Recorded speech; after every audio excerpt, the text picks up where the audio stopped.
প্রশাসন যদি কালকে হস্তক্ষেপ করতো তাহলে কিন্তু আজকে এই ঘটনা হতো না, অথবা ডিএমআরসির প্রশাসন যদি গতকালকে সোহরাওয়ার্দী কলেজে গিয়ে এর জন্য ক্ষমা চাইতো বা এরাও যদি একটা আলোচনায় বসতো আজকে কিন্তু এই দিন দেখতে হতো না। তো আজকের এই দিনের জন্য প্রশাসন এবং ডিএমআরসি উভয় পক্ষ দায়ী, এছাড়া শিক্ষা উপদেষ্টাও দায়ী। ডিএমআরসির একটা ছেলে ও অসুস্থ হওয়ার পরে ন্যাশনাল মেডিকেলে ভর্তি হয় এবং সেখানে ভর্তি হওয়ার পরবর্তীতে দেখা যায় যে ভুল চিকিৎসার জন্য ছেলেটা মারা যায়। এরপর ওরা আন্দোলন করে এবং আমাদের কবি এবং সোহরাওয়ার্দীর ছেলেপেলে ওদের সাথে যায় এবং কিছু ছেলেপেলের মধ্যে হাতাহাতি হয়। আসলে ওরা ইন্টারে পরে ওদের রক্ত গরম হাতাহাতি হয় এবং ওরা এই হাতাহাতির পরিপ্রেক্ষিতে গতকালকে সোহরাওয়ার্দী কলেজে ধ্বংসযজ্ঞ চালায় এবং ওরা লুটপাট করে এবং সোহরাওয়ার্দী কলেজের মধ্যে আপনারা গেলে শুধুমাত্র দেয়ালগুলো পাবেন আর কিচ্ছু পাবেন না, সার্টিফিকেট থেকে শুরু করে সমস্ত ডকুমেন্টস ওরা নষ্ট করে দেয়।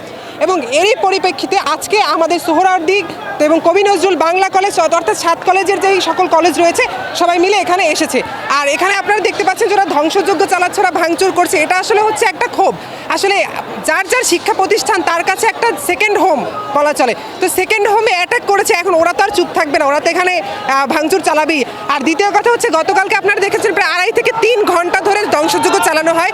প্রশাসন কোনোভাবে কোনো ধরনের সোহরাওয়ার্দী কলেজকে সহযোগিতা করে না এবং কোনো ধরনের পদক্ষেপ নেয় না, যার জন্য ওরা আরও বেশি অ্যাটাক দেওয়ার মুডে চলে আসে। কারণ প্রশাসন যদি কালকে হস্তক্ষেপ করতো তাহলে কিন্তু আজকে এই ঘটনা হতো না, অথবা ডিএমআরসির প্রশাসন যদি গতকালকে সোহরাওয়ার্দী কলেজে গিয়ে এর জন্য ক্ষমা চাইতো বা এরাও যদি একটা আলোচনায় বসতো আজকে কিন্তু এই দিন দেখতে হতো না। তো আজকের এই দিনের জন্য প্রশাসন এবং ডিএমআরসি উভয় পক্ষ দায়ী, এছাড়া শিক্ষা উপদেষ্টাও দায়ী। তারও উচিত ছিল কালকে ভিজিট করা। প্রথম হলো গিয়া আমাদের ন্যাশনাল মেডিকেলের যে কর্তৃপক্ষ আছে তারা, দ্বিতীয় হলো গিয়া যে দুষ্কৃতিকারী আছে বা তৃতীয় পক্ষ যারা আছে তাদের কারণে আজকে আমাদের এই ঐক্য ভেঙে আজকে এই আন্দোলন, আজকে এই মারামারি ঝগড়া বিবাদ একমাত্র এই তৃতীয় পক্ষের কারণে, এছাড়া আর কোনো ইয়ে নেই। আমরা চাইছি আমাদের যে মৃত ভাই তার ন্যায় বিচার, আমরা চেয়েছি আমাদের যে আহত হয়েছে যে ভাই সেই ভাইদের হলো গিয়া ন্যায় বিচার, এছাড়া আর কিছুই না। তারা তৃতীয় পক্ষ ঢুকে আমাদেরকে উস্কানি দিয়ে, আমাদের কিছু ছোটো ভাইকে উস্কানি দিয়ে আজকে এই মারামারির পর্যায়ে নিয়ে চলে গেছে। যারা আসছে তাদের মধ্যে আমার কেন জানি মনে হলো যে দুষ্কৃতিকারী তাদের মধ্যেও আছে, কারণ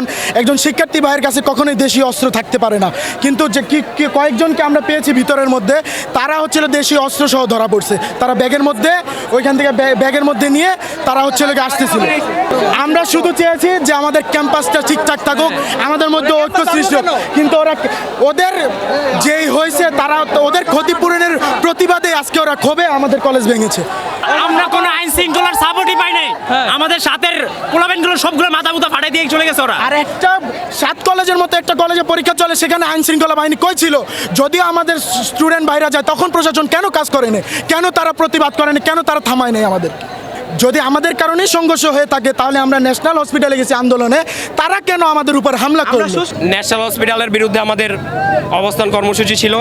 ওইখান থেকে ন্যাশনাল হসপিটাল আমাদেরকে প্রতিহত করার জন্য সোহরাওয়ার্দী এবং কবি নজরুল থেকে টোকাই ভাড়া করে আমাদের পুলিশের শেল্টার নিয়ে আমাদের উপরে আক্রমণ করছে। এটার পাল্টা জবাব দেওয়ার জন্য সারা বাংলাদেশের কলেজের ইউসিবির পক্ষ থেকে প্রতিবাদ ঘোষণা করে এবং আমরা সারা বাংলাদেশের প্রায় স্বনামধন্য সকল কলেজই কালকে ন্যাশনালের মধ্যে অবস্থান কর্মসূচি ঘোষণা করি এবং আমাদের অবস্থান শুধু ন্যাশনাল পর্যন্ত সীমাবদ্ধতা ছিল, কবি এবং সোহরাওয়ার্দীর দিকে আমাদের কোনো ইয়াই ছিল না। হঠাৎ করে কবি এবং সোহরাওয়ার্দী থেকে হঠাৎ করে বোম টোম নিক্ষেপ করতেছে, ধাওয়া দিতেছে, করতেছে, তখন পোলাবাইনেরা সবাই ওদের বিরুদ্ধে গিয়া কবি নজরুল এবং সোহরাওয়ার্দী ভাঙচুর করতে বাধ্য হয়েছে। তাছাড়া আমাদের কোনো ইন্টেনশনই ছিল না বা উদ্দেশ্যই ছিল না। ছিল শুধু অভিযোগ পূর্ণ থাকা, আমাদের ন্যায্য যে আন্দোলন ওটা সফল করা আমাদের ইন্টেনশন ছিল। ওরা কেন আমাদের আক্রমণ করলো? ফার্স্টে সন্ত্রাসীরা পুলিশের শেল্টার নিয়ে আমাদের ভাইদের মাথা ফাটাইছে, বাঁশ দিয়ে বাইরে আপনার জামা কাপড় ছিঁড়া ফেলছে, রাস্তা রক্তাক্ত অবস্থায় পড়ে রয়েছিল পুরান ঢাকার।